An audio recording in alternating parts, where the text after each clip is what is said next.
बस वहीं एक छोटी सी मुझसे गलती ये हुई है कि एक आम जुमला मैंने बोला है, हुसैन खाते पीते मर जाते, दफन हो जाते और फिर जन्नत के सरदार तो आप थे ही, जन्नत चले जाते, न मुसीबत झेलनी पड़ती, न कत्ल होना पड़ता, न भूख की मुसीबत, न प्यास की मुसीबत, न बाल बच्चों की लाशें, आराम से रहते।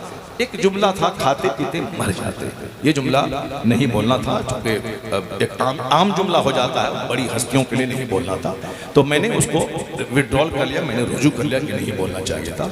लेकिन हम बोलना ये चाहते थे, इमाम हुसैन के सामने एक तरफ दुनिया और बाल बच्चों की मोहब्बत थी और एक तरफ दीन की राह में कत्ल और भूख और प्यास का सामना करना पड़ता, यानी या तो मदीने में रहे और बातिल को सपोर्ट करें और आराम से रहे। लेकिन इस रास्ते पे चलते तो नाना को क्या जवाब देते? जरा गौर से सुनिए, जिन लोगों ने नहीं सुना, मैं यूट्यूबर से भी कहता हूं, अगर तुम लोग यहां हो तो काट छांट करके बात पेश मत करना।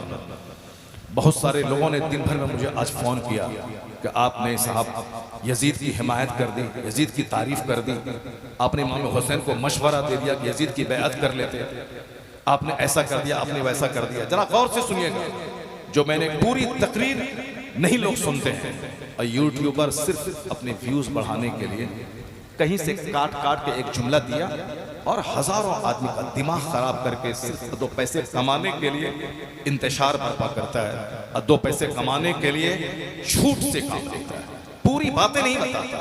जरा गौर से सुनिएगा जो बातें मैंने कही थी और जिन बातों को सुनकर लोगों ने जाने क्या क्या गालियां बकी और कैसी कैसी बातें लोगों ने कही। असद भाई ने जो कहा आप लोगों ने सुना, मगर मैं इतना जानता हूं कि इमाम हुसैन ने नेज़ों के जख्म सहे, तलवारों के जख्म सहे। अब अगर कयामत तक कोई बंदा हक बोला गाली सुना, हक बोला तमाचा खाया, हक बोला उसका प्रोग्राम कैंसिल हुआ, हक बोला उनको खतरनाक गालियां दी गई, याद रखना कल कयामत के दिन जब इमाम आली मकाम जन्नत की तरफ जाएंगे और जिनको गाली दी गई दीन की राह में, तमाचा खाया, गालियां सुनी, मार खाया, ये अगर हुसैन आज़म से कहते हैं कि आका आप हक बोले गर्दन कटी, आप हक बोले आपके जवान बेटे शहीद हुए, आप हक बोले आपका कुंबा लूटा, मैं भी हक बोला था एक तमाचा खाया हूं, मैं भी हक बोला एक गाली मैंने सुनी है, मैं भी हक बोला हूं और मैंने खतरनाक गालियां सुनी है। अगर हुसैन ने मुस्कुरा के देख लिया कि तू भी दीन की राह में तकलीफ उठाया है, तुमने भी गालियां सुनी है, आ जाओ तुम भी मेरे पीछे पीछे।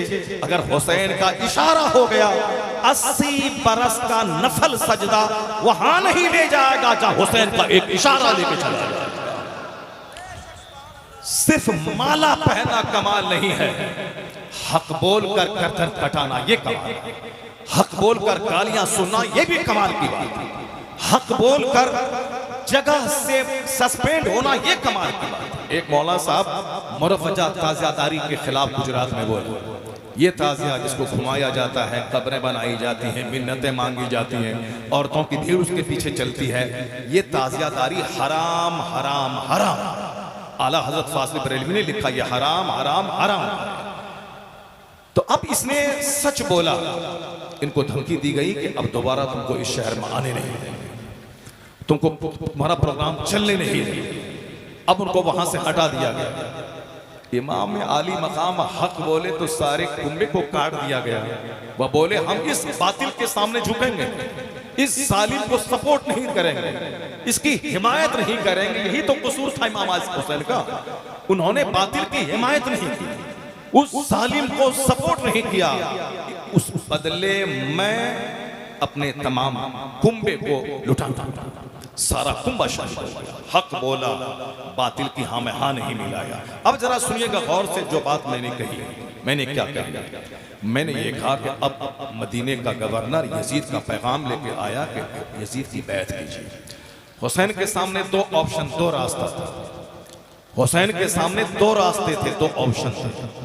एक रास्ता तो ये था कि चलो यजीद जैसा पापी शराबी जो रहे वो रहे, मगर हमारी बीवियां हैं, हमारे छोटे छोटे बच्चे हैं, इन बच्चों की जिंदगी खतरे में नहीं डाला, मदीने में रहे, आराम से खाएं पिए और यजीद की बैत कर लें।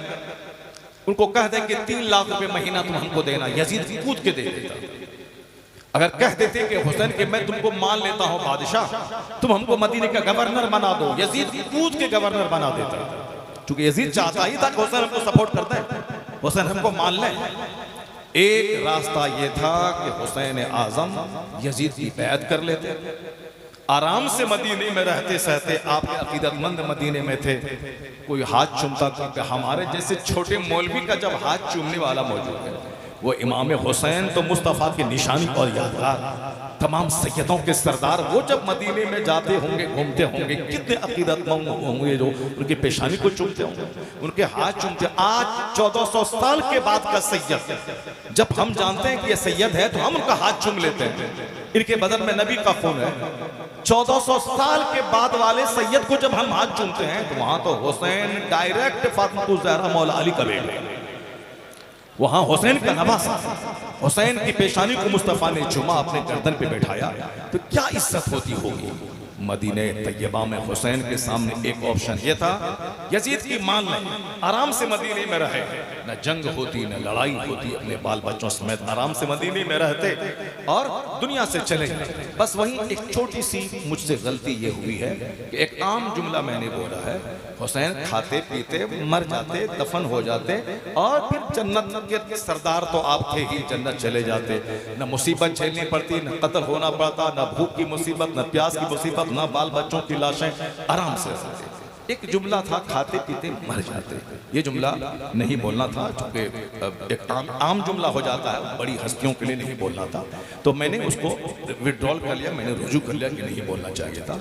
लेकिन हम बोलना ये चाहते थे, इमाम हुसैन के सामने एक तरफ दुनिया और बाल बच्चों की मोहब्बत थी और एक तरफ दीन की राह में कत्ल और भूख और प्यास का सामना करना पड़ता। यानी या तो मदीने में रहे और बातिल को सपोर्ट करें और आराम से रहे। लेकिन इस रास्ते पे चलते तो नाना को क्या जवाब देते, अपनी माँ फातिमा ज़हरा को क्या जवाब देते। इबादत को देखा था उन्होंने, अपनी माँ फातिमा ज़हरा के सजदे को देखा था उन्होंने, बाप मौला अली के जज्बे जिहाद और उनकी तिलावत और उनके सजदे के अंदाज को देखा था।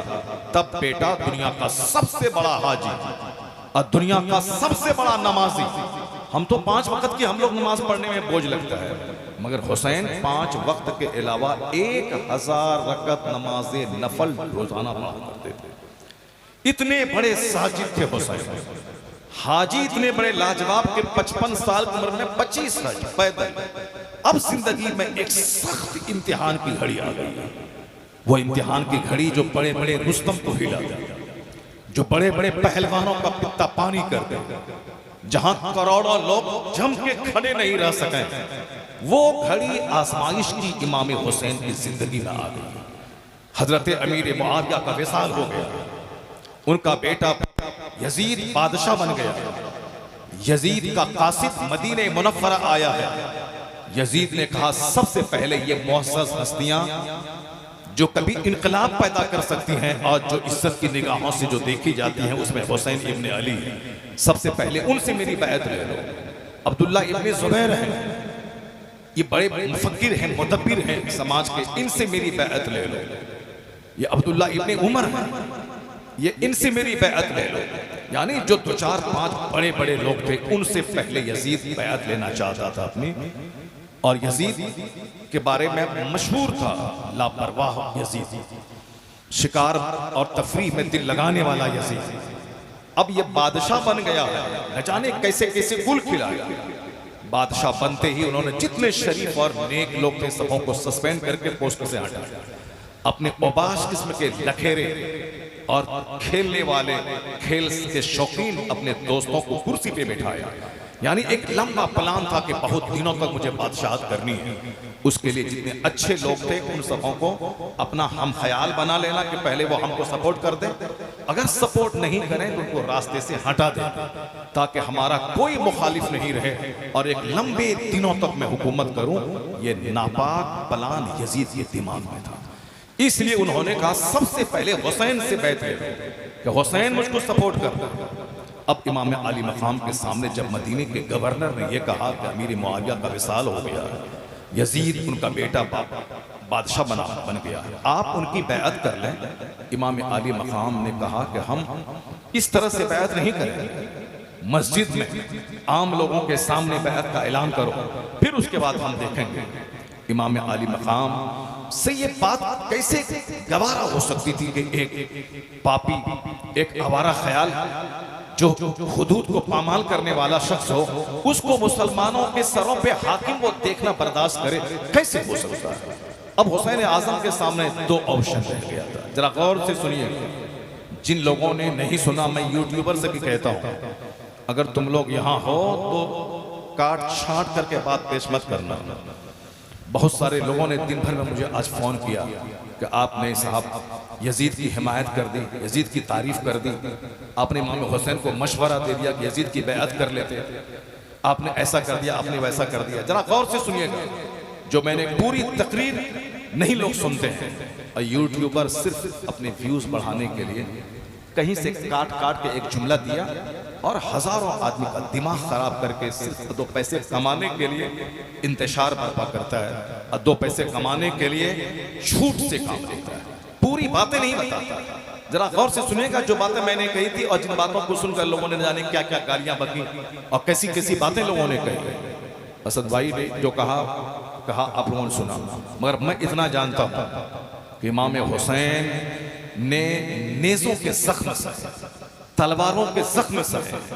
अब अगर कयामत तक कोई बंदा हक बोला गाली सुना, हक बोला तमाचा खाया, हक बोला उसका प्रोग्राम कैंसिल हुआ, हक बोला उनको खतरनाक गालियां दी गई, याद रखना कल कयामत के दिन जब इमाम अली मकाम जन्नत की तरफ जाएंगे और जिनको गाली दी गई दीन की राह में, तमाचा खाया, गालियां सुनी, मार खाया, ये अगर हुसैन आजम से कहता है कि आका आप हक बोले गर्दन कटी, आप हक बोले आपके जवान बेटे शहीद हुए, आप हक बोले आपका कुंबा लूटा, मैं भी हक बोला था एक तमाचा खाया हुआ, मैं भी हक बोला एक गाली मैंने सुनी है, मैं भी हक बोला हूं और मैंने खतरनाक गालियां सुनी है।